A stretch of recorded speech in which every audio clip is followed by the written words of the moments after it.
should.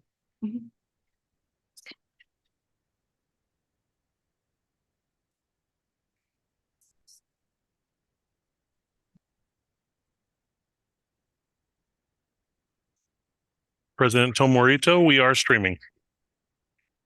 Okay.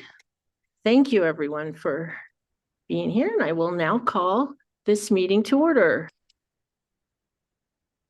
So welcome everyone to this Board of Education meeting, and I did call it to order, but I do want to remind everyone those who are speaking tonight's meeting that we are on closed caption for those of us who have not recognized that on our YouTube live stream.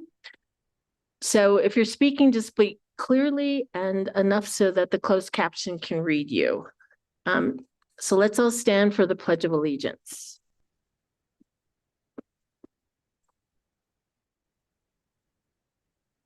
I pledge allegiance to the flag of the United States of America.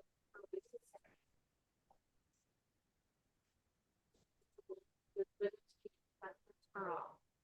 La bandera de los Estados Unidos de América y a la República Revolucionaria de la Nación bajo Dios indivisible y justicia para todos.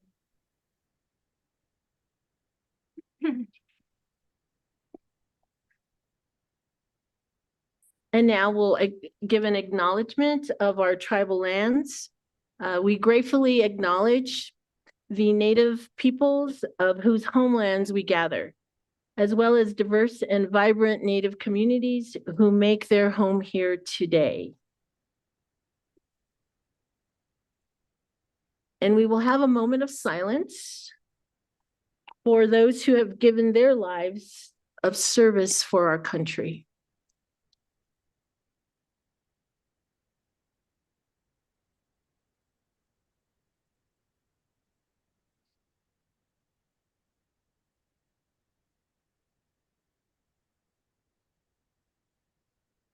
Thank you. Dr. Albright, may I have a roll call, please? Here. Here. Here. Here. Here. Here. Here. Okay, the first thing we're going to go ahead and do in our 2.1 item, we're going to go ahead and consider adoption of the February 18th, 2026 Board of Education meeting agenda. Do I have a motion? I move we adopt the February 18th, 2026 Board of Education meeting agenda. This is Member Jackson. I'll second. This is Board Member Benavides.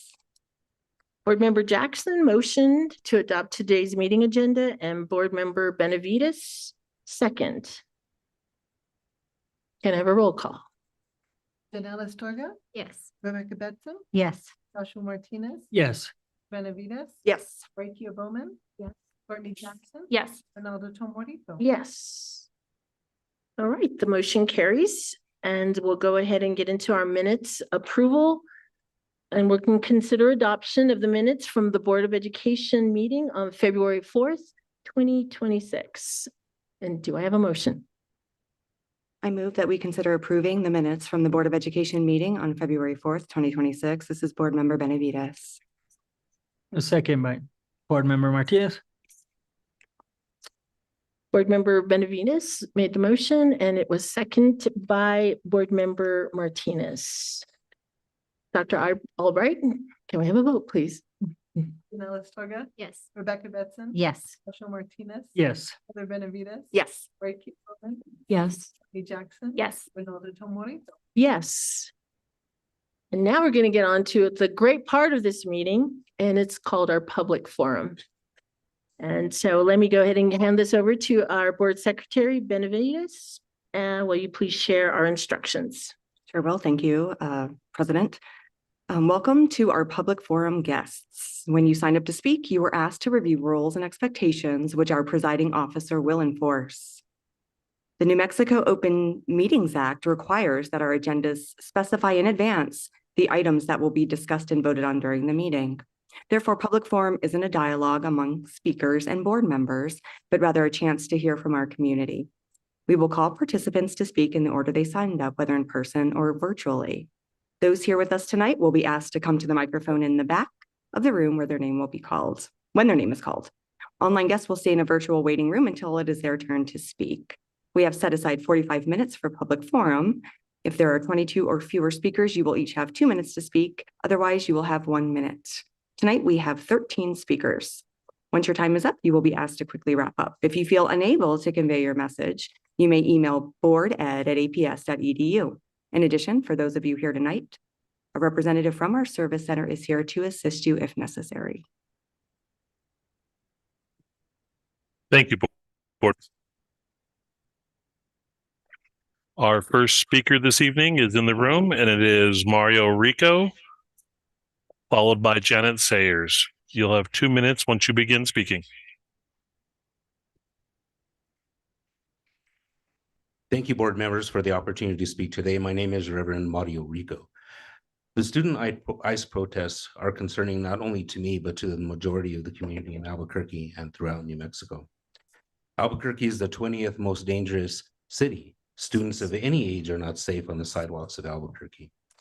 Their behavior is also not appropriate. The students are cursing, yelling obscenities, and doing other things that would be considered vulgarities. The New Mexico education rankings are last in this country.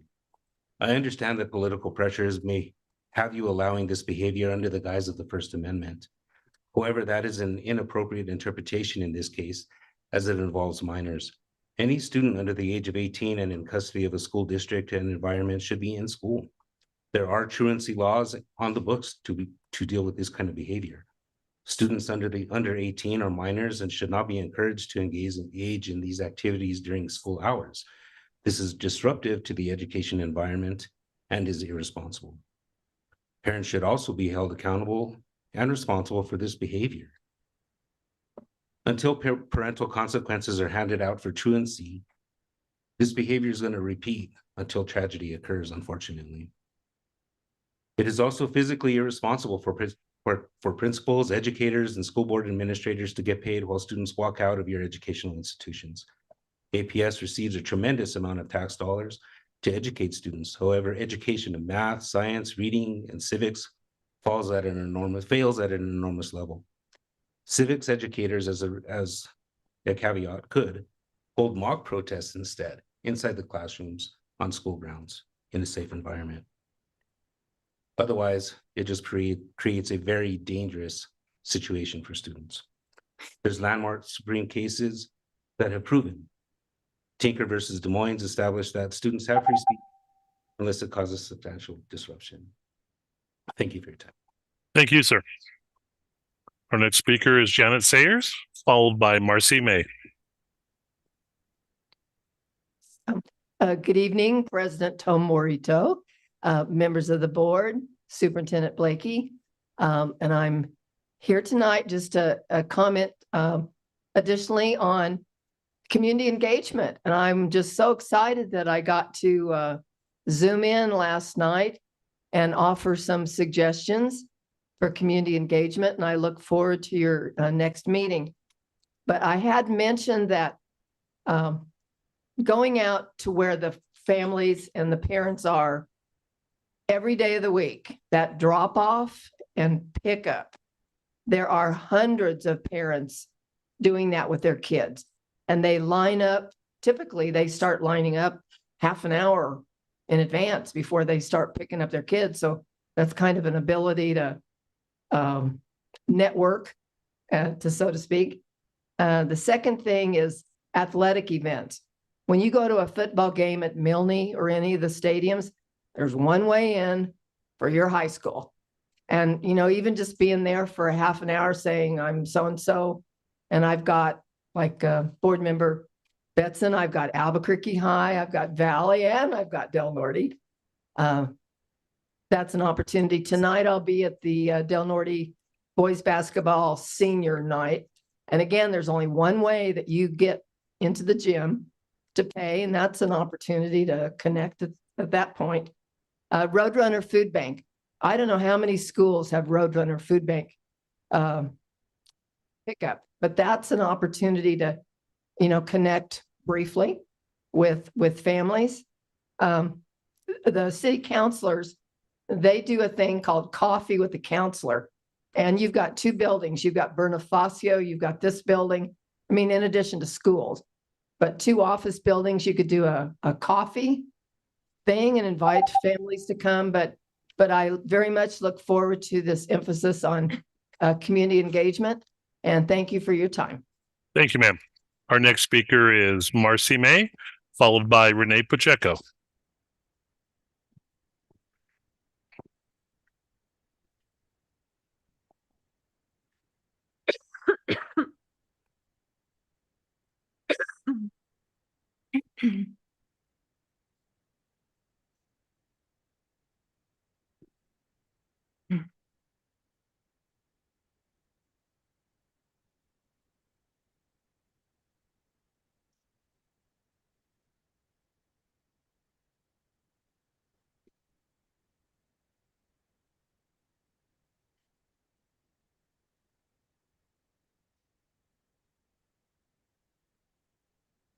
Thank you so much for your time.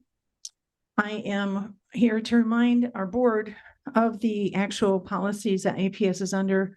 NMSA 22-20 or 22-2-8.1, reminding that there is New Mexico law requires a strict number of instructional hours per year. And when they are bringing children out of during instructional time and using instructional time and APS materials and buildings and APS PD to escort children to harm's way, I think that's a violation that needs to be brought back into line. You need to do your job with this. You also have New Mexico administrative leaders have a legal responsibility to supervise children, and also they need to have a political neutral ethics, code of ethics. And this is not happening. These children are not being told why illegal aliens are being supported by this Albuquerque Public School Board. They're not talking about the 5,000 plus men, women, and children who are being brutally murdered, raped, and they're being told to say ICE out, F ICE. I have a page and a half of explicatives from one of the parents that badgered me while I was asking him, who's paying for this? And then he also claimed that he was the parent of 50 kids. These people are liars. Principal Mahard needs to be fired. He went out there and then he hid his face from the camera and he hid inside of APS PD because he didn't want to be recognized. I have pictures. I have a packet. I would like this to be submitted to the record for this meeting. And I would like every single one of you to sign your names to every single page, and I will come and collect this next week. Thank you. Thank you, ma'am. Our next speaker is Renee Pacheco.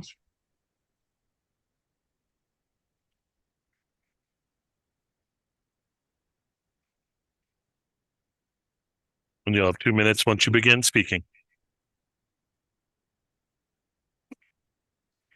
All right. What are teachers teaching when they encourage students to walk out during school hours to stand against authority that is rightfully protecting and justly doing their job? Who is orchestrating these protests? Principals, teachers, politicians, or unions? There are consequences to breaking laws. Who is going to accept responsibility when the children get hurt or get into trouble with the law? You are exploiting our children. What is wrong and right? Just and moral? Tell me, is it okay to allow a murderer who killed Santiago Lopez Morales to go free? Santiago was innocent. She was held at gunpoint by two men here illegally from Venezuela. They sexually assaulted and killed her. And men from Mexico here illegally decapitated Megan Boss and left her in a bleach-filled storage container. A car crash killing a mom and her 11-year-old daughter was caused by an illegal Mexican immigrant. Do the students know these stories, these facts? There are more reaching into the thousands. Like Marcy said, 5,000. But yet teachers are proud of the stand that students are taking without the knowledge of all the facts. Thank you. Thank you very much. Our next speaker is, I believe it's Shederon Kidwell.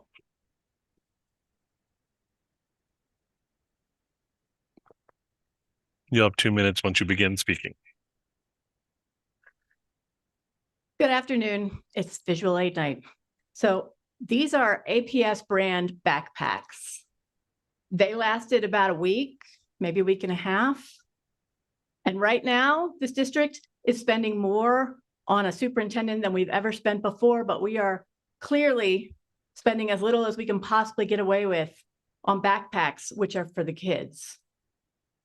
If you want to work in education, but you don't want to work in a classroom anymore, APS has a lot of jobs for you. But if we want to get down those pesky dropout numbers, what we need are dedicated classroom teachers who are doing the hard work of building relationships with those at-risk kids.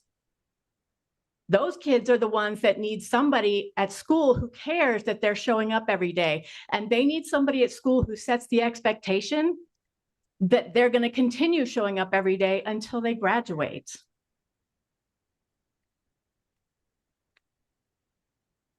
And those relationships need to begin in middle school. My daughter is a senior at Highland, and Highland recently received a overhaul with a freshman academy. And what that means is that there's extra support for the 9th graders, but what it means in practice is that change for the sake of change is causing those classroom teachers to leave. And when they walk out the door, they're taking those relationships with them.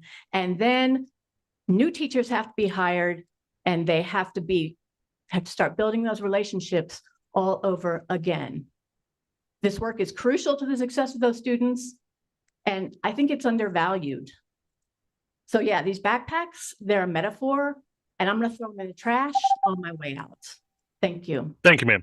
Our next speaker is Dr. Sonillo, followed by Todd Reed.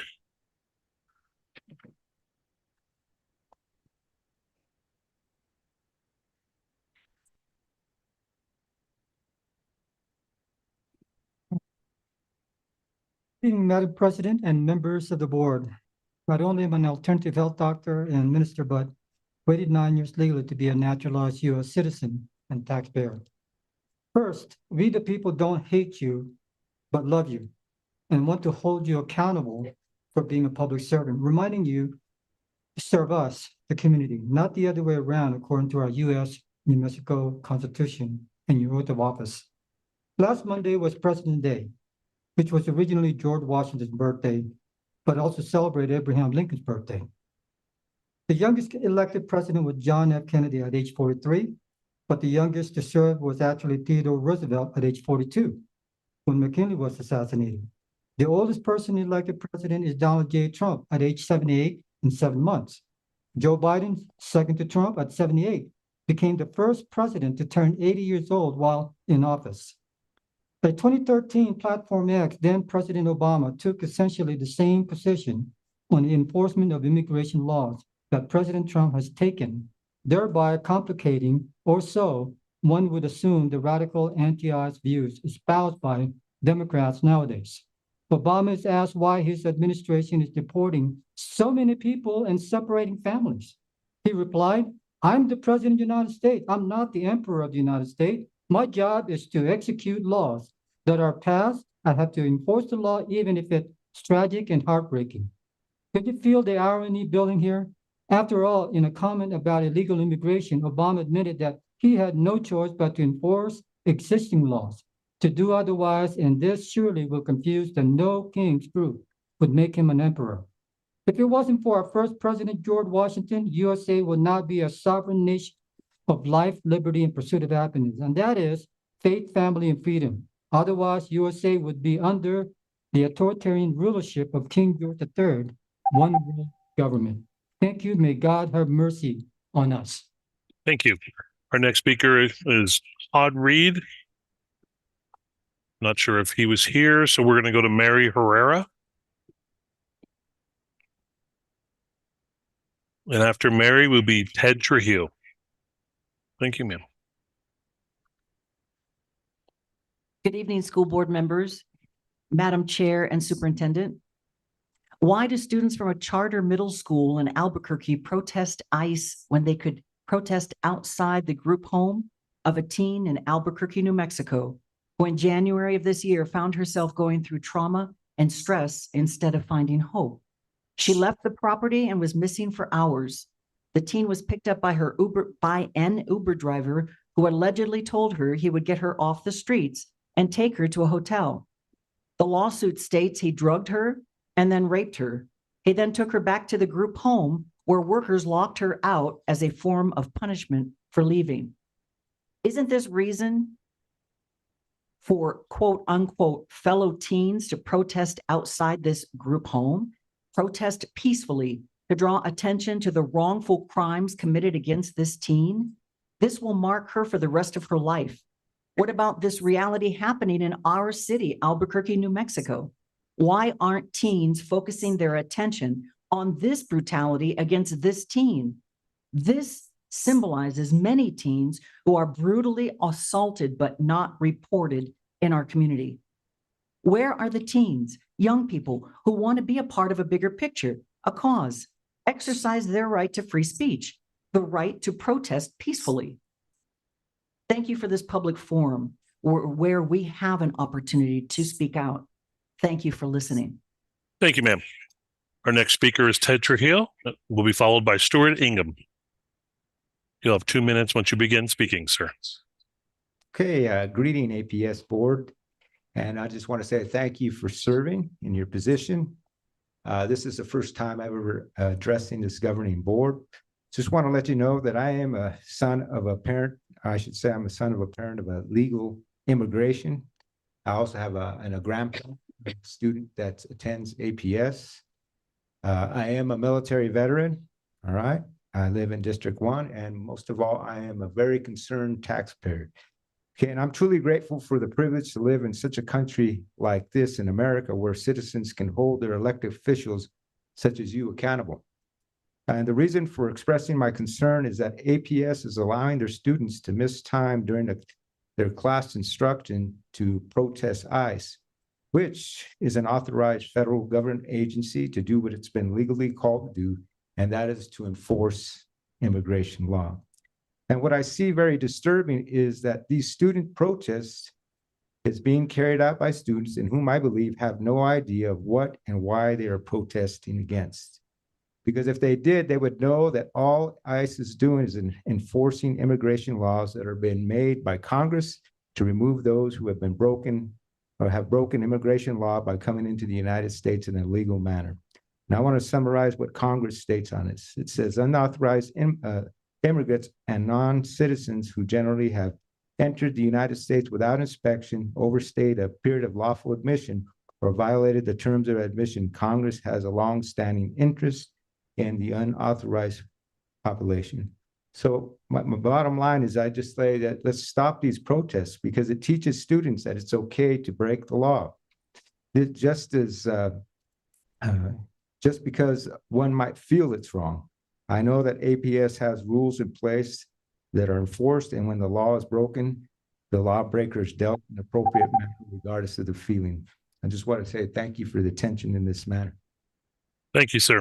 Our next speaker is Stuart Ingham. Mr. Ingham, you'll have 2 minutes.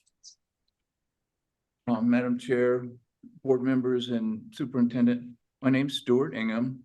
My concern is the allowing of students to leave campus or have demonstrations on campus. I know it will be said that these are organic student-led protests, but it is clear that the topic has been presented to students in a less than objective manner. A majority of educators have a clear ideological bias that disagrees with the current federal administration. We are entitled to our own strongly held beliefs. We are all entitled to our strongly held beliefs. There is a problem in the public education realm where the mandate is to teach and educate young people objective facts.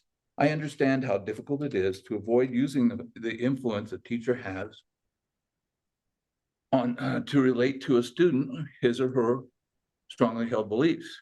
It would be a temptation for me to speak of my own Christian values. This is indoctrination. When we succumb to that temptation and it cannot be a part of public education. It divides families and distracts from the mission. Half the country is divided over these issues. Educators have no right to promote or resist certain ideologies over others as part of the public education process. We need clear policies from this board that hold to these tenets. And thank you very much for letting me speak. Thank you, sir. Our next speaker is Loretta Trujillo.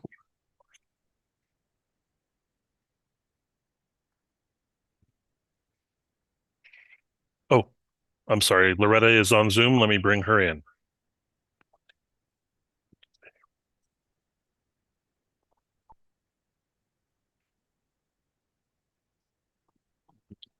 Loretta, are you there? Yes, I'm here. Okay. You'll have 2 minutes once you begin speaking, ma'am. Great, thank you. Good evening, members of the board and community members. My name is Loretta Trujillo, and I'm the Executive Director of Transform Education New Mexico. We're a statewide coalition that's uniquely positioned to speak to issues affecting students named in the landmark court case, specifically students like English learners, Native students, students with disabilities, and students who are considered at risk. I'm here to speak about what has been taken place over the past few weeks. We've seen students across Albuquerque organize walkouts to stand against ICE and to advocate for the safety and dignity of all of our community. I want to emphasize that. These students are practicing the very core values we hope schools will instill: critical thinking, courage, and civic responsibility, which I'm hearing sort of being characterized as sort of passive acceptance of ideologies that their teachers hold. Supporting students in their right to safely express their beliefs is not political. It's educational, and it's the cornerstone of democracy. Schools are meant to be places where young people learn how to participate in democracy, to stand up for justice, and to see that their voices matter. Encouraging this participation is exactly what prepares students to become informed, compassionate, and engaged citizens. I urge the board to continue supporting students' rights to organize, speak out, and learn from these experiences. Thank you for your time and for standing with students. All right. Thank you. Forgive me, board members. We were having a technical problem. President Tomorito, I believe that completes public forum.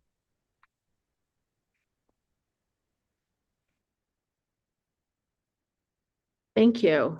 And thank you for those who did speak. We appreciate your courage and the time you took to come in and present to the board. We'll go ahead and move on to item 5.1. And this falls under the guise of student outcome focused governance. And there'll be discussion on an RFP regarding governance training and support for the Board of Education. Our presenters will be Renetta Apodaca, Chief Financial Officer, and Adrian Sanchez, Executive Director of Procurement. We give you the floor. Madam President, board members, Superintendent Dr. Blakey, this action item is to obtain direction of the will of the board to issue a new RFP for professional consulting for student outcome focused governance.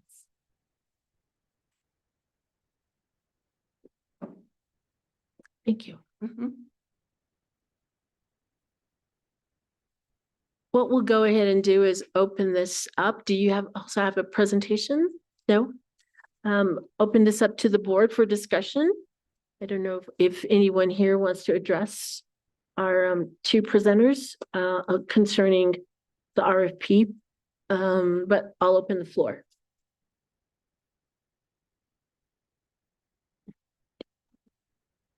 Board Member Jackson? Sure. Thank you, President Tomorito. So, just, I guess if I understand the process of what we're doing tonight is this is going to be a discussion as to whether or not we want to move forward with an RFP. And then the next item will be, what it would look like. Okay. So, I guess then I will just, for the record, state my, desire that we do move forward with the RFP. I believe that there is maybe some process that has to occur due to the fact that we already issued an RFP. It was paused or canceled. So I believe, like, if you want to kind of give us a little bit of background on what maybe the process is, if the board does decide to move forward, I will give that to you to hold. But what I would like to say is that I do support this. I do think that it is, I think it's important for board members to have coaching have support for student-focused outcomes governance. I think that governing a large urban district is very complex. And in order for us to be the most effective, I think that having structured coaching and accountability is beneficial for us. Some of the things I think it provides for us is focus and discipline, provides clear monitoring systems. But I think most importantly, it would protect us from drift and distraction. Having an impartial coach has really helped us to hone in on what our work really is, which I think sometimes is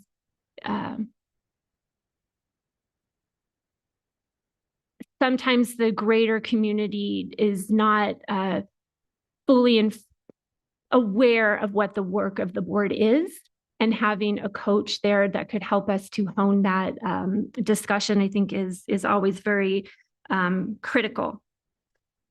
I think as far as it concerns being made up of veteran and new board members, I think that coaching would help to accelerate the onboarding for our new members, but also to hone the skills of the veteran members. Additionally, it helps us to clarify our roles, understand the difference between governance and management, will help us with structured goal setting and monitoring, and also provides a common language for the board work, which I think is crucial, especially as it relates to community engagement. Having the coach, I think, was very helpful for us to really start our community engagement process, and I think we're going to continue it and deepen that work. So I will conclude with my argument in favor that I think this is a leadership moment for us. We as a board need to continue to be effective. We need to continue to hold the district accountable. We've already asked the district to make a significant shift, and I think it behooves us as a board to stand in leadership and allow us to stay disciplined, focused, and accountable, because we're asking the district to be disciplined, focused, and accountable. So there's my off the cuff support for this RFP. You can give a background so everybody's aware of where we were in the process and what we concluded on, and what our discussion here is going to be about. Madam President, members of the board, Superintendent Blakey, thank you.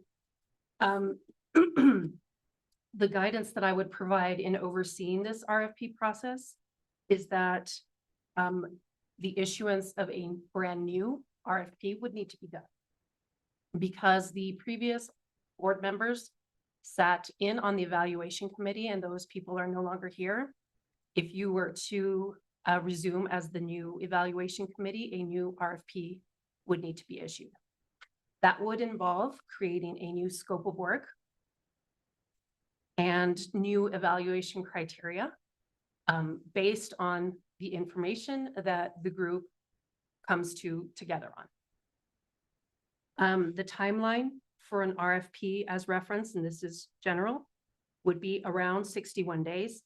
There are several steps involved to the RFP process, and most of it is formal and does take time for each to be done.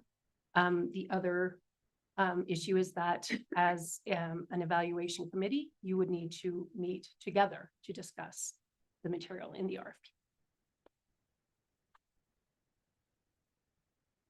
Any other questions?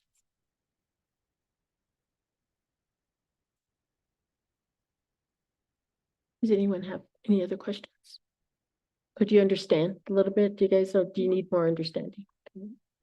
I think I understand. I think that having a coach would help understand the model deeply and, you know, include strengths and its limitations. And so, yeah, I understand. Thank you. Yep, go ahead. Yeah, sure. I think this is a great opportunity as a new board to determine how we want help.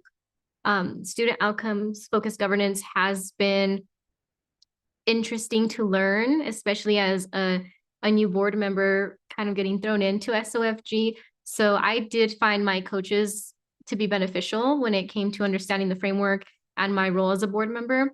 I believe that working together as a new board to develop the guidelines to the RFP and how we want our coaches to work with us in that relationship building could be something that helps us in the long run. I also think that not only do our coaches bring the expertise in SOFG, but they also bring a lot of resources and valuable insight to what they have already done. So that's something that I would love to keep in the new RFP if we decide to do that, is some of the things that we had already put in the RFP that I would like to keep is making sure that they have a background in DEI policies and knowledge of our Martinez-Yazzie action plan. I also would like them to have experience in working with SOFG in large urban school districts. So I do find it beneficial. I do understand why some board members said that coaches had their limits or they didn't understand that relationship with coaches. So I do feel that if this new board moves forward and chooses our own coaches, our own company to move forward with, that it might have a different feel this time around. So I'm in support of providing the RFP. Yeah, Board Madam Member President. Martinez? Yes, thank you. As a new board member, I do think it would be a benefit for me, especially to just kind of understand what's going on, provide feedback, provide guidance as we kind of go through this process. So I too am in full favor of coach. Board Member Benavides? Thank you, President Tomorito. It looks like, and it feels like 61 days is a long time, and it's really not. This is really important work. It puts us at about April 20th. And I don't think any of my fellow board members disagree with moving forward, but what would be the alternative if we don't do this? What are our options? I don't really think there is one, and I'm not necessarily asking you all that question, but maybe to the president. If we didn't have a coach who would be there to guide us, would we just do this on our own? Yeah. Okay. I don't feel like that's an option, so. Yeah. So thank you for your presentation and for working on this with us. Okay. You have anything, board member? I have some thoughts, but they may be appropriate for a later conversation, like the evaluation criteria template. I'm okay with us doing a new RFP. So, Madam President, tell me if I'm skipping ahead. I think, yeah, we're gonna go ahead and vote on it and then Okay, so we're just determine- voting on the conceptual idea of should we do a new RFP? Yes. Okay, and then we'll get into the technical stuff later. Yes. Okay. So, anyone else? We're all okay? All right. So we'll go ahead and move on to 5.2 since we had our discussion. So we're going to consider approval of the insurance of an RFP for a vendor to provide services to support the board's implementation of student outcome focused governance. And right now we have our presenters. I have to ask for a motion. Is that what comes up first? Okay. Ask for a motion, then a second, and then we'll have our discussion. Madam President, I move to approve for the issuance of an RFP for a vendor to provide services to support the board's implementation of student outcomes focused governance. This is Member Jackson. I will second Member Astorga. Board Member Jackson went ahead and motioned, and Board Member Astorga, give us a second. Dr. Albright, can we have a roll call? May I ask a clarifying question? Sure. Do we need to set the parameters of the RFP as part of this vote process? I think we do. Yeah. Yeah, so we should move to discussion before Okay, voting. discussion. Okay, thank you. Okay. Madam President, members of the board, Superintendent Dr. Blakey, this approval for issuance of an RFP for student outcomes focused governance. In your packet, you have the scope of work that could be reviewed and edited, and also the evaluation criteria.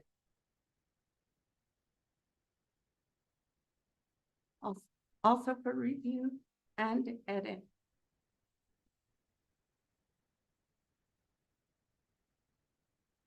And we're throwing it out for discussion as you're reviewing. Go ahead, Board Member Jackson. Thank you, Madam President. So I have a couple of suggestions for, I'm just looking right now at this scope of work. I think based on Board Member Benavides mentioning that like this puts us out to April 20th, right? That's 60 days that I feel that we probably need to get moving on this. So if we could, I'm hoping that we can edit, adjust, agree on a scope of work and potentially evaluation criteria tonight, so that we can get moving on this so that we're not too far along in the process before we have the benefit of coaching. So if I just go through the scope of work that's in front of me, I do have some edits that I'd be willing to throw out. The first is under the scope of work part 2. It talks about the background. Just very simply, the strategic plan is no longer called Emerging Stronger anymore, I believe, right? It's APS Rising now. So that would need to be edited. Continuing down under where it lists the bullet points, and then it has that next paragraph where it talks about the adopted goals and guardrails along with the APS Rising plan, or whatever. Is it APS Rising? Okay, the APS Rising strategic plan. So that would need to be edited. Also, that last sentence where it says an election will take place November 4th, that needs to be struck. Looking at the scope of services, I don't have any real adjustments to that scope of services, because that scope of services actually comes from our SOFG framework that we haven't really, as a board, been working from yet, but that list of focus, mindset, vision, and goals is very much where our work comes from. So as I was reading through, I think that it is still accurate and describes the work that we do. The one thing that I did notice in the proposal requirements is that, and this was brought up last night in the community engagement event or committee meeting, is that beginning in 2027, we are going to start to have very significant community engagement work as far as the reissuance, redevelopment of the new goals. And one thing that was very helpful the last time was the ability of our coaches to facilitate that process. And President Tomorito does have, I sent it to her, she has a backgrounder on what that process looked like, and she'll be getting it out to all the board members soon. But one thing that was very helpful from a board perspective is that our coach was able to take all of the data that was coming in from the surveys and from the engagement events, from the outreach events that we had, and she synthesized it both quantitatively and qualitatively. And that was how we were able to determine the top issues that bubble to the top as to how we were going to set our goals. And that is not listed anywhere in the proposal requirements. So a suggested addition to proposal requirements would be expertise in designing and facilitating large-scale community-centered engagement focused on data analysis, stakeholder input, and development and selection of student outcomes, goals, and guardrails. And other than that, I do think that, and I guess this is a question for you. If with that addition, does that create a new RFP? Okay, all right. So I think other than that, I'm fine with everything else that was listed in here. As far as the evaluation criteria is concerned, as far as I could tell, and you can correct me if I'm wrong, you just basically took the scope of work and you put it into the evaluation criteria.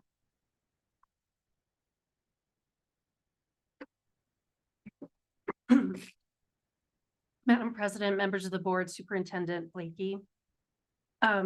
Procurement uses a standard RFP evaluation criteria that we have vetted and we have come up with based on best practices and standards for what we're looking for. We added in this particular evaluation criteria sample some of the items that we were told were important to the board. And so they were added in to this new copy. The evaluation criteria that was used for the previous RFP looked completely different. So this would be. So this is a suggested one. This is a suggested. Okay, this is not the one that went out the first time. That's correct. Okay, thank you so much for that. So then my suggestion, if the board agrees, would be to add in that additional facilitation into this criteria. Madam Chair, or Madam President, I'm sorry. So was it the previous board? Because I didn't have any say in this. I didn't have any say in this evaluation. Yes. Yeah.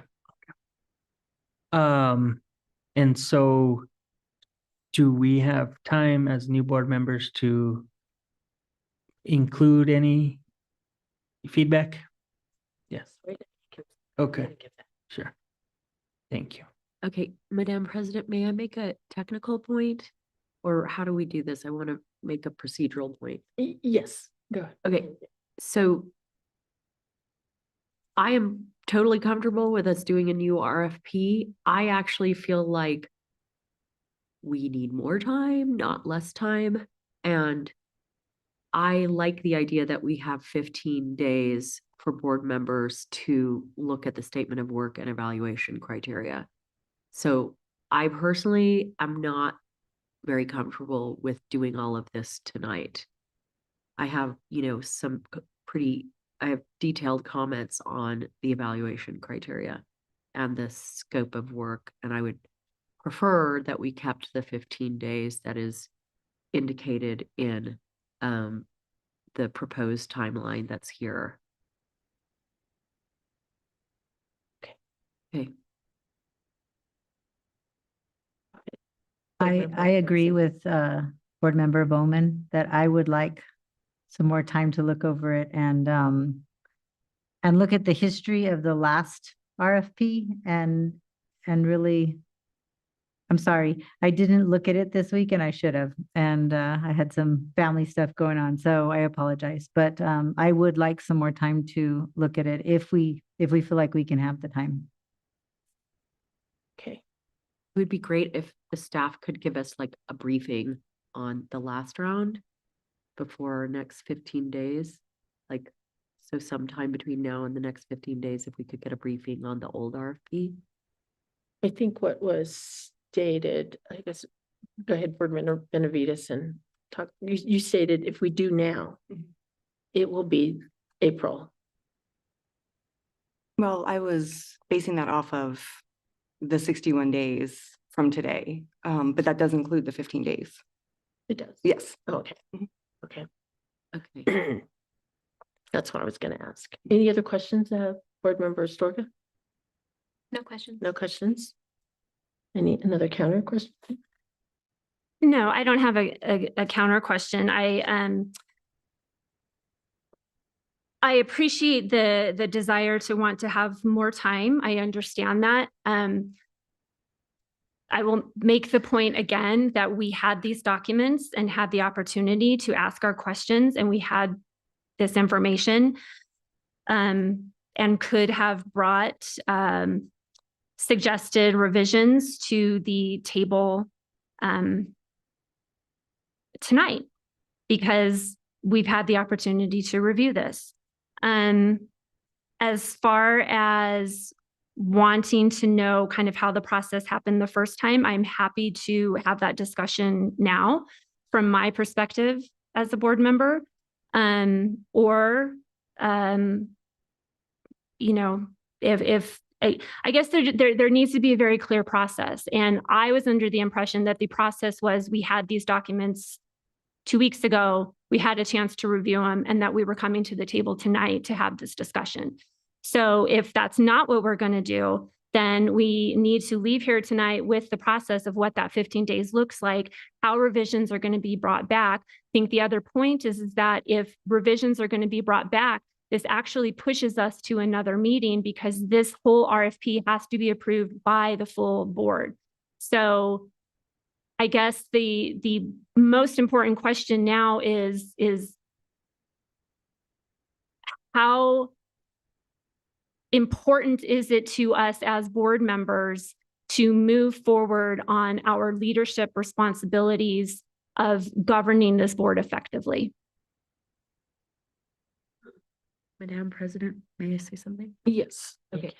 I have some comments on the evaluation criteria, but before, can I talk about those? Yes. Okay, but before I get to that, I guess I'm worried that haste makes waste here. And I would like a briefing from the staff that is, you know, from the perspective of the staff, just the technical aspects of this, of how it was done. And I don't feel like this is super urgent, although I would like coaching. I think we can be a little less stressed about it, because I think if we start in May, that's not a crisis. That's just my opinion. But I mean, I would love coaching, but I don't think if we start in April or May, I don't think that really makes a substantive difference, but it would help us really understand what we're doing with the scope of work and the RFP. Yes, we had 2 weeks, but you know, many of the board members have children. We have a full-time job. We are doing our best to juggle all of our committees, as well as, you know, it's not necessarily easy. Like, I'm trying to handle the finance committee, which has 300 pages of documents. So I totally understand. I agree that ideally we would have taken those 2 weeks, but I do feel like I'd really like to get a briefing before I make a final decision. And that maybe is something we can talk with Dr. Albright and Director Manzano. That's just my opinion. I do have some technical comments on the evaluation criteria, and I don't know if it's appropriate to discuss them now. Okay, so here's what I think. I like what you've done in terms of adding in. For me, I would like to break out the DEI and Martinez Yazzie and make that a separate category and assign a separate set of points to that. I think that, like, demonstrating the ability and capacity of the company in terms of HR, physical and material resources, that's great. it is to me quite different than the expertise in DEI and knowledge of Martinez Yazzie, which is pretty technical and very New Mexico specific. I am not as thrilled with I understand the board. I know we have a 4-year horizon. I understand we're doing student outcome focused governance.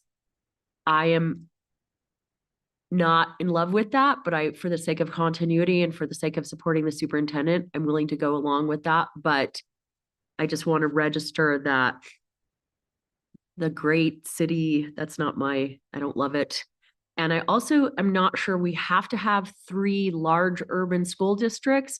I think if somebody is working with like a medium-sized but very diverse school district, I would like to see that. Like, to me, it's not critical that they're all 3. The references are from 3 large urban school districts.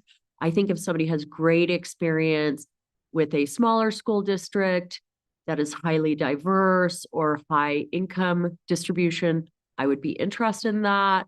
I know Dr. Mahlerwein is coming maybe from the Phoenix area, which is even bigger than Albuquerque, but you could be extremely qualified and have done a great job in like a smaller school district. And I wouldn't want to exclude people who had that experience, but hadn't worked in 3 large urban districts. So that's kind of important to me, because I don't want to exclude highly talented people who just haven't worked in 3 large urban districts. Maybe they worked in 1, maybe they've worked in 2, but I'd like to see vendors with a variety of abilities and a variety of, sizes of school districts. Approach and methodology, I like the added language. Again, I would break that out, be transparent with regard to your processes, and make that a separate I like the Black approach methodology. That's great. But I would say the transparency about processes, availability and flexibility, the culture of teamwork, political and emotional intelligence, which I love that. You might want to put in cultural because it's Martinez Yazzie sensitive, but I would make that like a separate thing. And I know you guys are doing best practices, and I'm not trying to tell you how to do your job, but I'm just saying, as rubrics go, I like it when the description matches its own points. So I feel like we're kind of jumbling a lot of stuff in the top section and in the second to last section, which is no way a criticism you. It's just my personal preference would be to break out those categories and give them their own scoring. So I don't necessarily, I don't disagree with board member Jackson.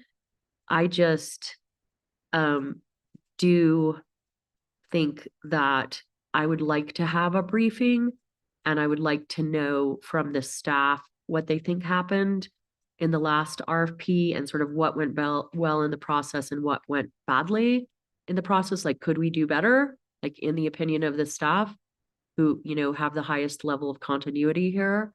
That's really it. Like, I'm on board with the coaching, totally on board. I don't think there's a fire. I don't think it's a crisis. I think we can be deliberate about this and be careful about this, because I'm sure this will cost an enormous amount of money. So we should be very careful about, the process of getting to expend that money. I don't mind spending money, but I want to make sure we're spending it on the right things. So thank you, Madam Chair, for your patience, and I will stop talking. Thank you. Board Member Benavides. Thank you, President Tomarito. I just want to remind those of us who were involved in the RFP process prior that much of the conversation happened in executive meeting. So I don't know, we need to be careful about what we discuss. Just keep that top of mind, please. I just want to ditto what Member Benavides said. That's what I was gonna say too. A lot of what happens is an executive committee, so it's hard to explain and express that in an open meeting. I also wanted to add that I am completely in agreement with the suggestions that Member Bowman just said around the evaluation criteria and expanding those sections. I also want to ask if you can clarify, Member Bowman, if you're asking for more briefing on the RFP process that we did last year or the first RFP process when SOFG was first decided as framework. Oh, you know what? I didn't even know that. How many coaches have we had so far? So we've had one round of coaches, but we also created a new RFP last year when we were searching for new coaches. So I just wanted to be clear, are you speaking about that process with last year's board members or the 2022, 2023 board members? I'm afraid that I was not aware that there were two processes, so I would want to know about both of them. And perhaps that is my fault that I don't know that, but I don't think it's in this material. Thank you. I just wanted to make sure I was Thank on you the so same- much. I'm not sure. I would need to know about both of them, or I'd like to know about both of them if that's possible. Go ahead. You want me to answer those questions? Okay, I will answer those questions to the best of my recollection, being an older woman. So for the very first one was developed in September, was first brought to the board in like July, August of 2022. And it was not an RFP process. It was a suggestion by the board president at that time, Yolanda Montoya Cordova, to engage with a coach with the Council of Great City Schools to do this work. So it was not through an RFP, it was a discussion from the dais. And it was just an agreement that the board made at that time. So I believe that was July or August is when the agreement came. The board agreed on it. And then in September is when the implementation timeline was agreed upon by the board. That implementation timeline is then what set in motion the commencement of the large scale engagement events. That's what set in motion. So that was not an RFP process. That was just an agreement by the board. So when that contract was set to time to be renewed, which was last year, is when the previous board decided to do an RFP process for the next level of coaching, because there was concern about whether or not we should just continue on with the current coaches or if we should broaden the submission. So that is when we went to that second RFP process. That process, as we recall, it was started in July of last year. And as those of us who were here will remember, the proposal criteria was developed through collaboration amongst the board members. Remember, we had that big piece of paper, big old Post-it notes up there. And every single one of us from the dais was able to say what was most important to us. I think we each gave our top three. Board member Benavides was writing them all down. And then we went back, we put together by thematically what some of us said was important. Could some of them be grouped together? Then we had the opportunity, after all of the criteria that was the most important to us was listed, we went back through and hash marked what our top three was. And based on what the top three most important criteria was, based on all of us having that opportunity, is what you see on the last page under number 4. And my recollection is that these are listed in order of importance based on which items had the most hash marks. So the most hash marks for what was decided last time was expertise in student outcomes focused framework. And I see board member Benavides shaking her head. So yes, that's right. Okay. So that is where that criteria came. So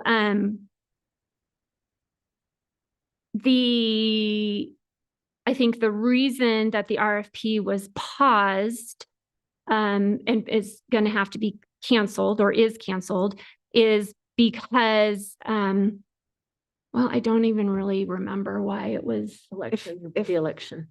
Right, if you don't mind, Board Member Yeah. Jackson, my recollection is we decided as a group that it didn't make sense to continue the process so close to the election, and that we wanted the new board, make up whatever that was, to have the opportunity to chime in and give their input and not be beholden to a decision made by the prior board members. Thank you. Yeah. So that's where we are and why. And so I guess that's why I am comfortable with kind of working off of the scope of work that we had, because do we want to add some things to the proposal of the requirements? Then let's have that discussion.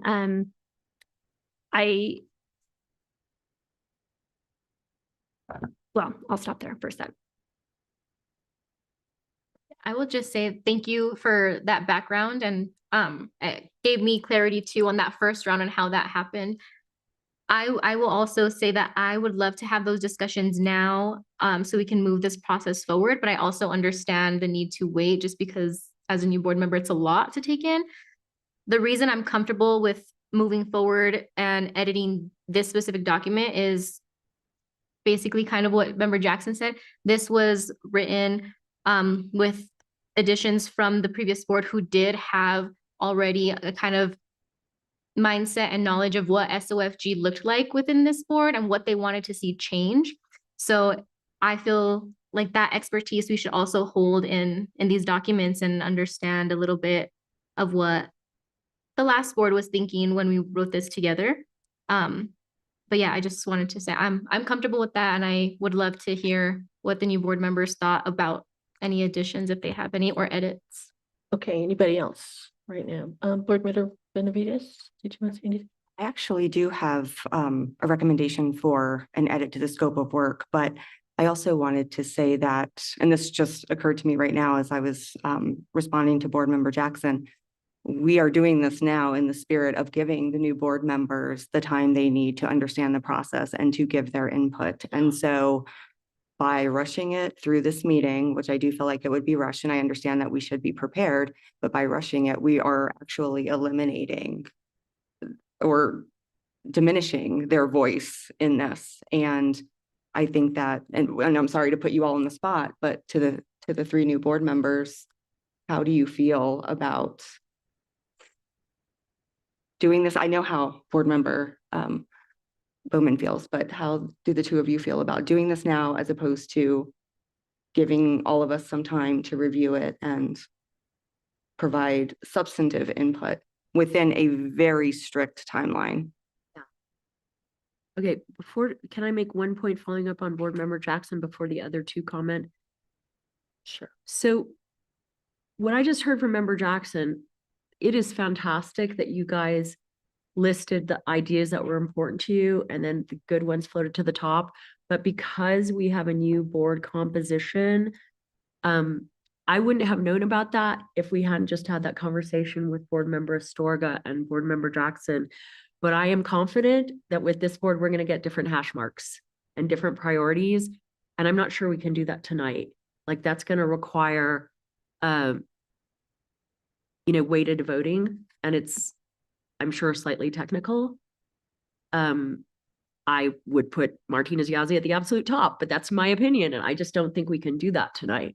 We need to have like a set of votes correlate. And I literally wouldn't even have understood half of this if we didn't just have this conversation, which is another reason for me to have 15 more days. So I really appreciate the background Member Jackson gave us, but I do think that it would be nice if the new board members did have some input, at a minimum, the ranking of these items. Board Member Martinez and Board Member Betson. I mean, I agree. I would like the additional time I agree that this was very informative. Just listening to the history from Board Member Jackson, and I asked Board Member Astorga some questions. I was like, okay, how does this work? And so I do think we need a little bit more before we can make a decision. Madam President, thank you. I was familiar with this. I did watch the board meetings last year when this was being discussed, and I do remember the chart and the whole thing. And so I would be comfortable with it as is, based on the experience and thought that has been gone into it by the previous board.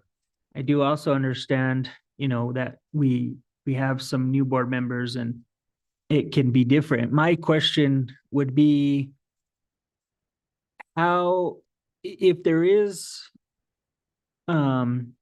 extra items or want to break out different things based on individual preference, how does that get included into this? Does everyone's opinion get included? Do we need a vote?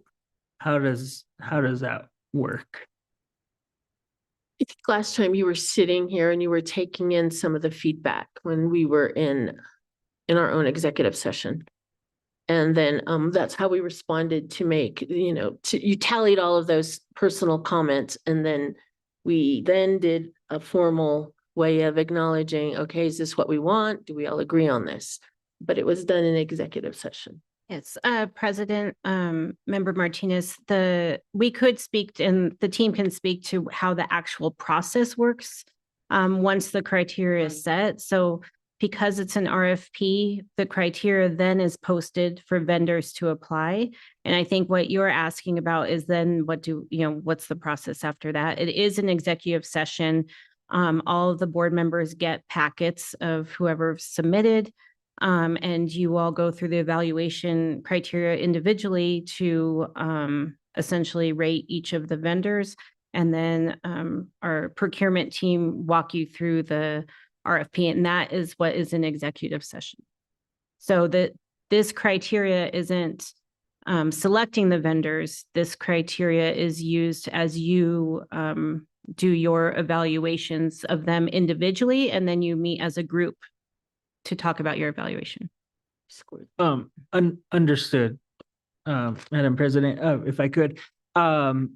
So I understand that, but as far as the evaluation from questions from the board or criteria from the board, how does that get included into the evaluation process? Is it based on if an individual board member has a suggestion or wants something included? Is that, or is there a vote needed by the majority of the board for it to be included into the evaluation? Board member, Board President Tomorito, if I may, I think that's what we're discussing right now is how we feel. And I'm guessing that that's how you feel. You want to have input into the evaluation criteria. And that's what we're discussing, whether we're going to settle on what we have here, make edits to it, and then move forward, or do it kind of behind the scenes, bring the information back, and then right. If I can add to that, Member Benavides, I think that was your question. What was the process before to get this list? So part of that is what we did, right? Is we went individually and we thought of what we wanted to be our top 3. And we brought it to the dais, and in public meeting, we did that big chart and we all listed it. So once everyone's ideas was listed, then as a team, we said with tallies, what was number 1, 2, and 3. And then that's how it came on. Madam President, what I'm just getting at is I want to ensure that at least the majority of the board agrees with what's going in the evaluation, and it's not just up to one individual board member to be able to include items in the evaluation form. Board Member Jackson? So, so I think what I'm hearing is that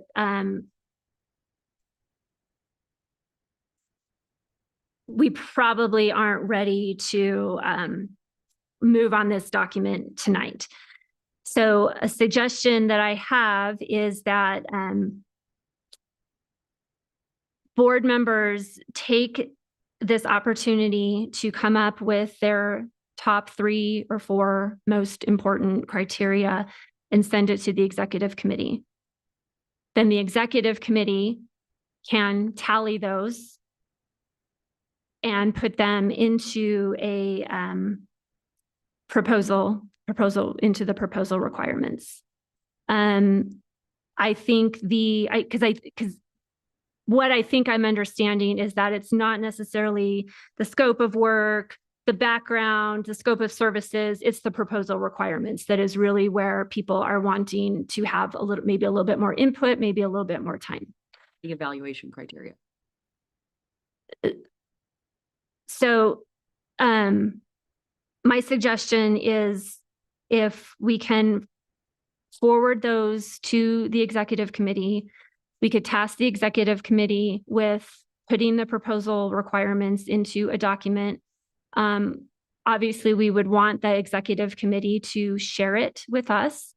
But I believe the process is that the executive committee can decide the scope of work and then we can move. I think that this is important and I think that we need to move on it. And I really don't want to delay more than we have to, but Mr. Manzano, I see that you are eagerly wanting to say something. Madam President, Superintendent Blakey, members of the board, I really hear your discussion. Member Martinez, I think in addressing what you're talking about, I really want you to know from a recommendation as a board that your discussion tonight could set the criteria and the processes on which then staff can take and build out a timeline based on what you guys want today.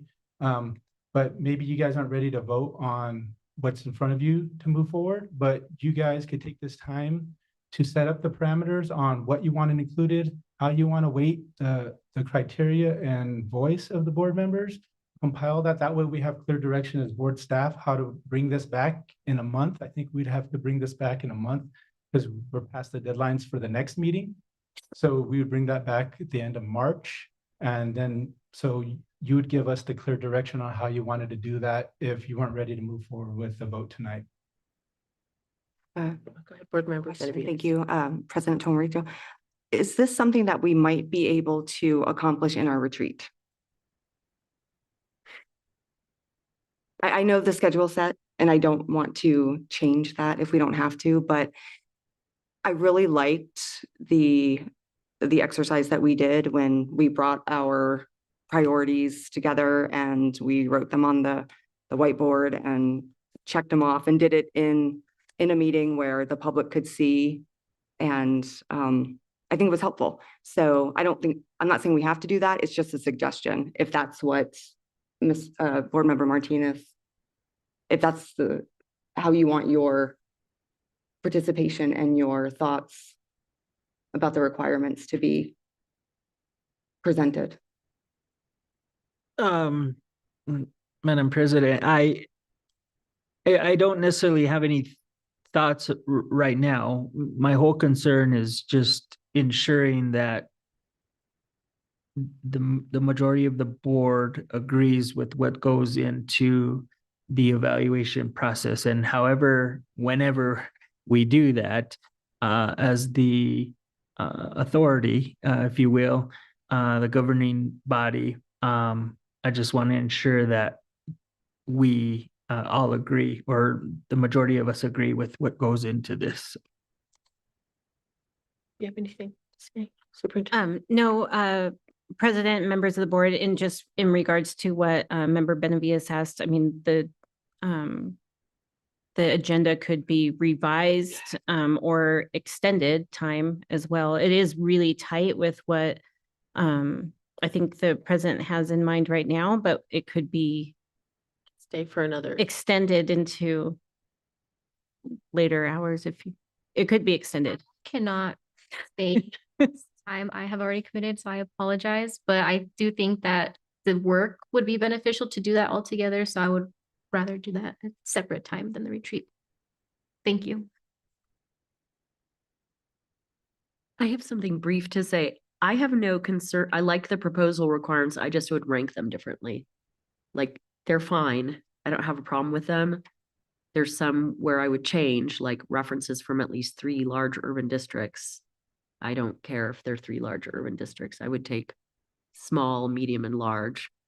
And I'd like more detail on transparent process. But in terms of ranking, I'm completely fine with the existing proposal requirements. And as I've said, I am generally quite comfortable with the evaluation criteria template. I would just put different scores on them. So I don't think it would take me a long time to get the executive committee my rankings. Okay. Now, how does everyone feel with, or do you have anything else, Board Member Jackson? Well, I'm sorry. Yeah. So sorry, Madam President, then, so if I can just clarify, if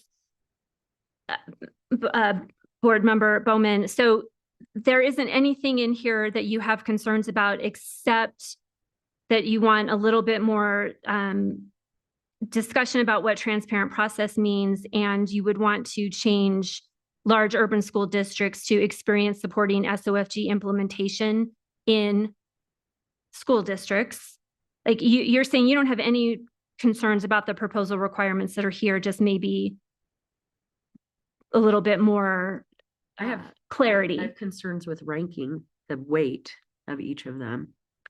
I think so. Sorry, I think I was incorrect. Like, these aren't ranked in a particular way. They are listed in the way that we ranked them, but they aren't associated with ranks as far as the evaluation criteria is concerned. These are just, this was our top to bottom list. There's not like a number associated with them. So this isn't necessarily the ranking. There's no difference between a culture of teamwork and political and emotional intelligence and expertise in SOFG. Go ahead, Andrea. Thank you, Madam President, members of the board, Superintendent Blakey. Just for clarification, we may be talking about 2 different but similar things. So the document number 4 that says proposal requirements, this was created, I believe, by the previous board, but this was used and named the evaluation criteria. So in the scoring sheet, which is labeled RFP evaluation criteria, and there's points, possible points, and points assigned to each, the document you have in front of you is our standard template, which was revised for this meeting. But the previous board and the previous RFP used number 4 as their evaluation criteria. So they weighted those items and they scored on those items. In the new evaluation criteria, whatever it is you decide on, whether it's this standard format or separating it or breaking it out, you will still need to assign points to it and determine as a group how you want to weigh those. And when you are evaluating each proposal, this is how you'll score it. And this is where you provide each of those areas that you feel are important, the weight of that. Does that make sense?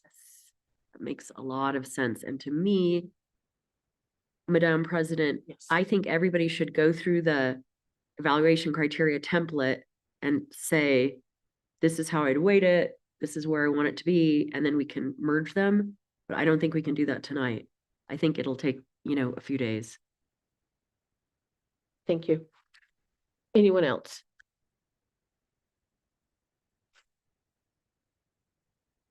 So it looks like we're not going to be able to vote on this right now. Is that what it looks like? How do we? We can table it for the March 18th or March 18th board meeting. That's the next available board meeting. Okay. To actually vote on and get it out. So it would still be in delay until that time. So just to clarify, are we sending our feedback to Executive committee? executive committee? Sorry, Madam President. Yes, go ahead. So no, I think my proposal to send it to the executive committee was so that we could still work within a quicker time frame. If we are not, if the decision is to table it until March 18th, then we are going to need to come to the March 18th board, meeting with a process as to how we, like, very similar to what we did in July of last year, is we're now waiting another month. We're now going to have to come to the board with what are our 3 criteria? Are we going to rank them? Like, are we going to have those discussions in public? So I think by tabling it tonight, we are pushing this for another month to make the decision, which will then set in motion the 61-day-ish. It'll be like 7, because this is assuming the next 15 days, so it'd actually be 30 days, so it's another. Right? There's a lot of days. I don't know. Anyway, so if we're pushing it to March 18th, I believe that we're pushing it so that we're having the spreadsheet conversation in March. Yes, President, members of the board, just for clarification, I believe that the timeline the team put together was for 15 days from now, but obviously the next March 18th will be 30 days. So it'll be an additional 15 days past the days that board member Benavides had counted earlier. So what is the alternative if we were to do it within the 15 days?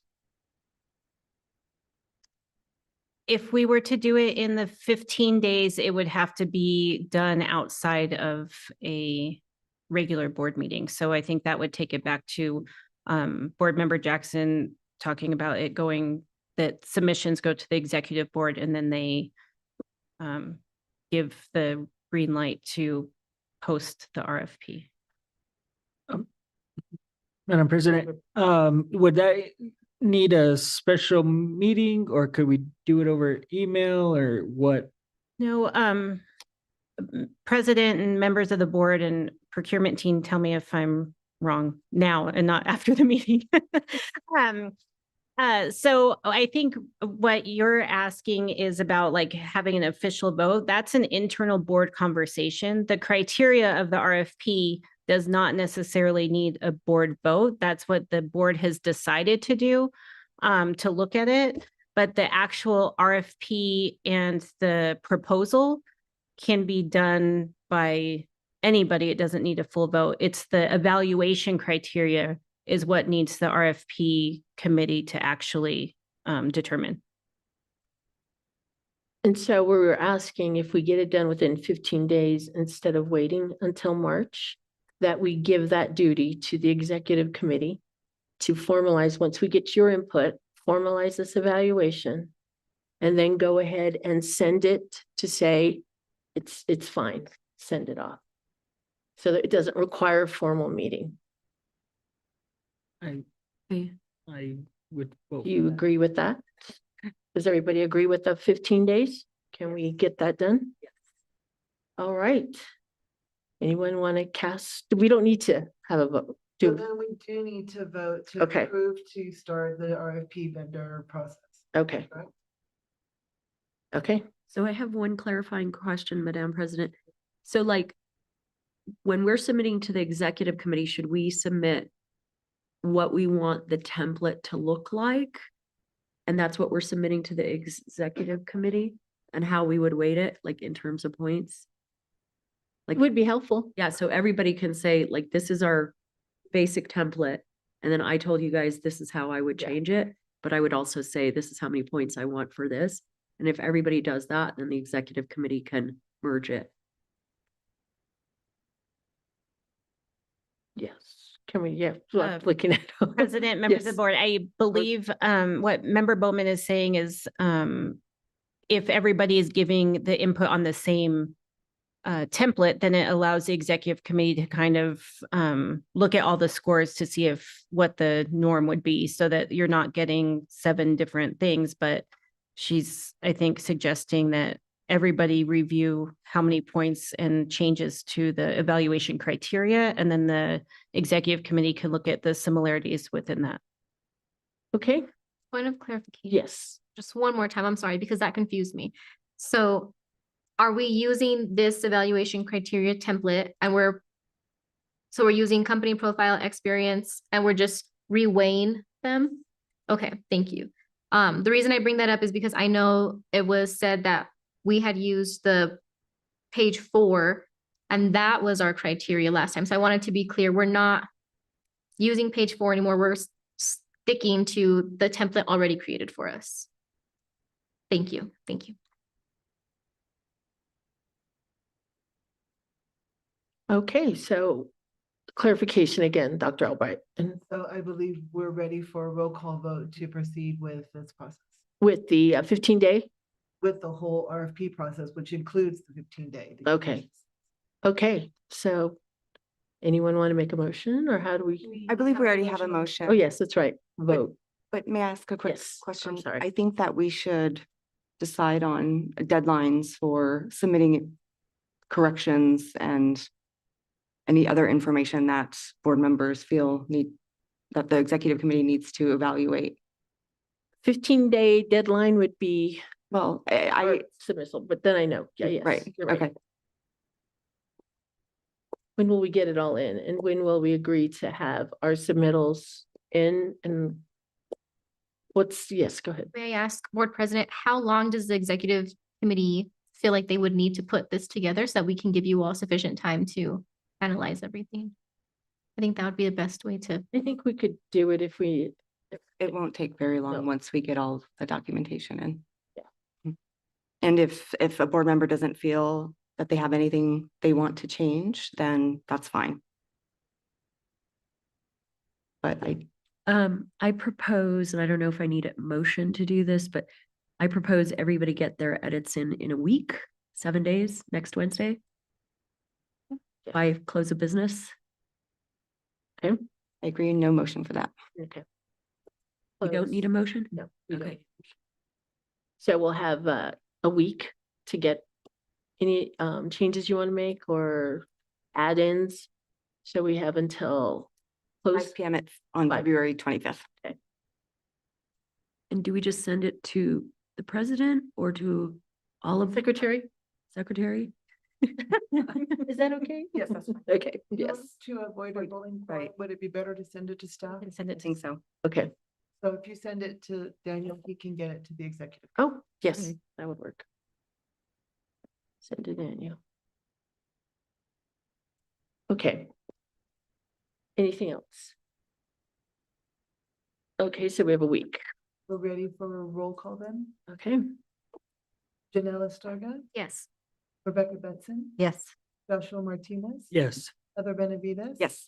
Raikia Bowman, Yes. Courtney Jackson. Yes. Ronaldo Tomorito. Yes. And the motion passes. Thank you, everyone, for that discussion and moving it forward. So let's go ahead and move to action item number 6. We want to consider approval of the grant budget adjustments for 5 funds.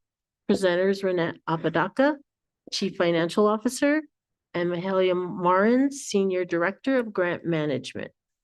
You have the floor. Thank you, Madam President, members of the board, Superintendent Dr. Blakey, presenting for your consideration of approval, the grant management budget adjustments for February 18, 2026.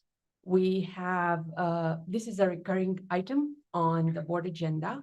We have listened to the district that asked for faster access to the budget, as budget access drives everything, spending and implementation in our district. And we are bringing this on a recurring every other week basis on your agenda as applicable. For this board agenda, we have 5 items. We have a small increase in the KNW allocation to support their recurring program production, distribution, and program acquisition fees. We have a very unique small grant for structural literacy level up rallies. This is a $1,000 allocation to each applicable school to provide incentives and rewards for students that show gain in their literacy achievement. We have a small correction in our other instructional materials allocation and buses. And then we have a small reduction into our pre-K program for as applicable to transportation. Other than that, I did not see anything out of the ordinary, and I stand for question.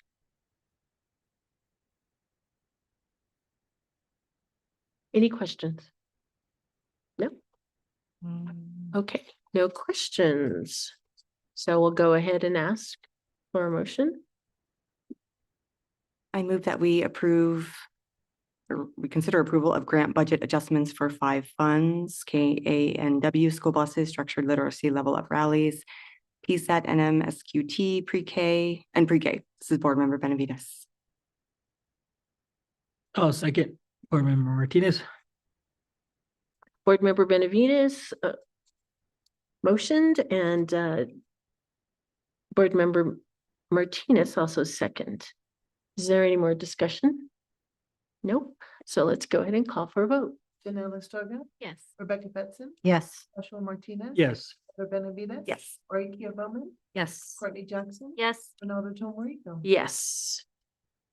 Thank you. And the motion carries. So let's go ahead and move on to item 6.2. Consider approval of district purchase or expenditure that equals or exceeds 500,000 for housing stabilization, housing assistance services. Presenter, Renetta Apodaca, Chief Financial Officer, Sherry Jett, Chief Academic Officer, and Dr. Kenneth Salazar, Associate Superintendent of School Climate and Support. Thank you, Madam President. Okay. I'll present for this. Oh, Consider approval of district purchase for housing stabilization contract services through with Bernalillo County for $2.6 million using state grant funding for the 2025-26 school year. okay. Any questions? I have a question and Sure. it may or may not be related. But because this is for eviction prevention and housing assistance, when we speak about housing assistance, is this for students or for youth who need housing or who are in in a family situation who need housing to get out of the family situation? Or is it students who are in a shelter that need housing assistance? Can you just explain that definition for me, please? Madam President, members of the board, Superintendent Blakey, these are for students who are in our McKinney-Vento programs. Yes, I'm aware of that, but we have McKinney-Vento students who are in shelters, but also who have housing. So is this helping both situations? Is it one or the other? I just wanted to clarify. All students, so both, all students that are in the McKinney-Vento, so both. Thank you. That's it. Those are all my questions. Any other questions? No? No, I do not have any. All right. So let's go ahead and get a motion. I move that we approve the district purchase or expenditure that equals or exceeds $500,000 for housing stabilization, housing assistance services. This is Board Member Benavides. I second it. This is Board Member Betson. Board Member Benavides motioned and Board Member Betson went ahead and second. Any other questions? I keep asking that, don't I? But let's go ahead and call for the vote. Janelle Estorga. Yes. Rebecca Betson. Yes. Joshua Martinez. Yes. Heather Benavides. Yes. Roykia Bowman, Yes. Courtney Jackson. Yes. Ronaldo Tomorito. Yes, and the motion carries. Thank you very much.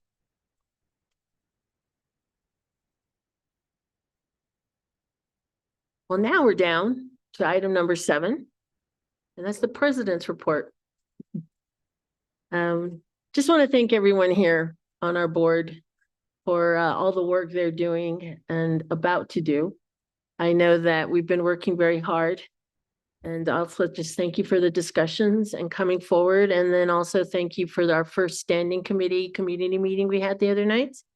And I also want to congratulate Board Member Bowman for her acknowledgement at the legislature last Friday, being the first African-American on this board, and which is a great pleasure to see. And her knowledge and her wisdom will really benefit this board. And we're very thankful for that.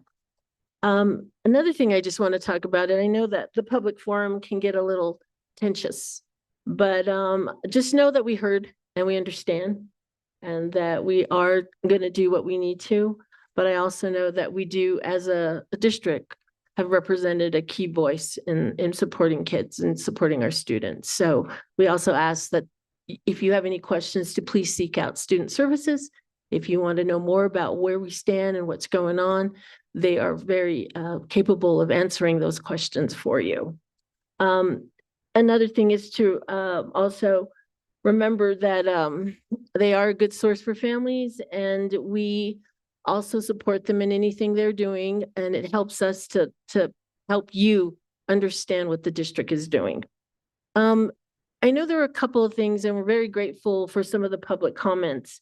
And then, I love when Ms. Sayer comes out and joins us, and when she talks about how we can get engaged and giving her feedback. She's been a vital community member, and we acknowledge her for just taking the moment to come to our board meetings. She does, and she's also very involved with the community engagement. So it does take our strong community members who do want to make a difference, that they're here taking the time to really listen and partake in what we're doing as a board.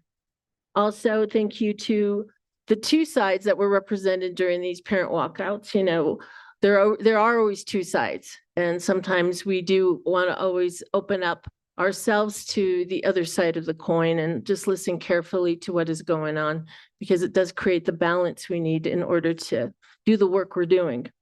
So I just want to thank everyone for being here, and my report is very small, but at the same time, we are doing a lot of work. And thank you to also the superintendent and everything she's doing to keep us very apprised of what's happening.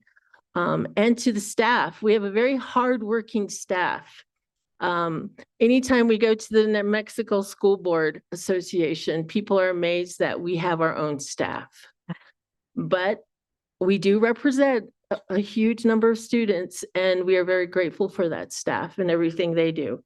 So just want to keep throwing out that we do have our next meeting, and that's going to be March 4th, 2026 at 5 p.m. And also just remember that we do live stream. Hopefully next meeting, I'll have my father watching from Farmington, New Mexico. He's 93. And I told him, Dad, if you want to see me during the week, you got to get on YouTube. And I'll wave my hand and tell you hello, that I know you're there. So also remember, we do have our board retreat, which is very exciting. And we're going to have key presentations. And then we're also going to just live stream that, so people can see what's going on and witness to what we're doing. And it's also very helpful to hear from individuals and community members once they review that. But thank you again. And I am going to go ahead and